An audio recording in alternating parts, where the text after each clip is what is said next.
Auckland FC signed 3 new visa players, Macarthur FC recruited some UEFA Europa League experience, and Brisbane Roar's new signings sent social media into a frenzy. It was a busy deadline day in the Isuzu A-League. Here's everything you need to know thanks to eToro.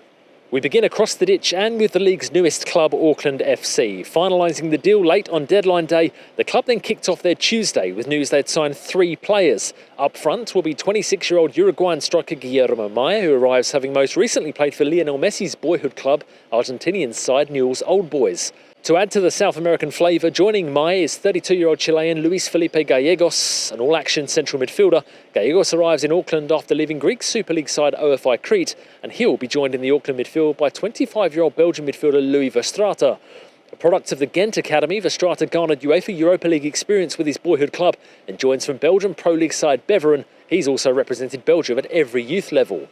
To Adelaide United now, because they signed one for the future, recruiting talented young goalkeeper Max Fertuli from Sydney FC, whilst they then later revealed they'd handed Ben Falami a 4-year contract after he departed Melbourne Victory, while Brisbane Roar then guaranteed themselves an army of Indonesian supporters for the coming campaign.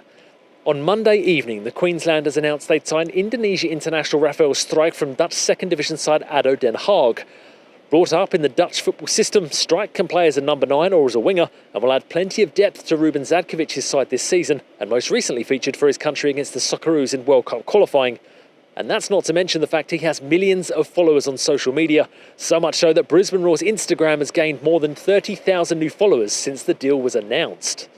Brisbane weren't done there though, as they also signed Ecuadorian attacker Neisser Acosta, who joins the Roar having most recently played for Guayaquil City in Ecuador, and he's also played for MLS side Orlando City. However, there were some outgoings, with the club subsequently revealing Jez Lofthouse, Rylan Brownlee and Ryan Leflin have all departed.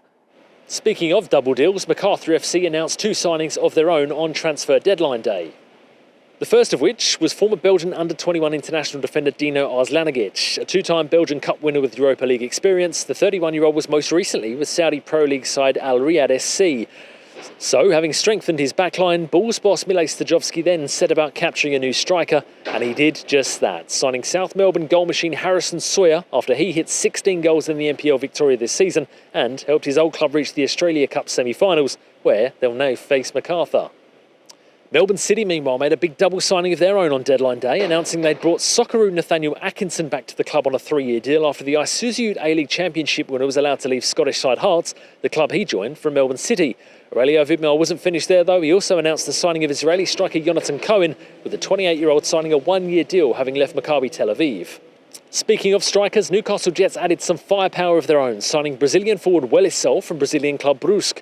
The 26-year-old will wear the number 10 this season and brings with him plenty of experience, having come through the Academia Internacional amongst other clubs in his native Brazil. Sydney FC also did some late business on deadline day, recruiting former Adelaide United defender Alexander Popovic, who joins the club on loan from Korean side Gwangju. The Sky Blues also have an option to make that deal a permanent one if he impresses. And finally, Wellington Phoenix boss Giancarlo Italiano ensured his side has more depth heading into the new campaign after they snapped up midfielder Corbin Piper after the 22-year-old impressed whilst on trial. He's primarily a midfielder, but Piper can also be deployed as a ball-playing central defender, according to his head coach. So for more news, interviews and the latest on all those transfer deals, head to the website. It's aleagues.com.au.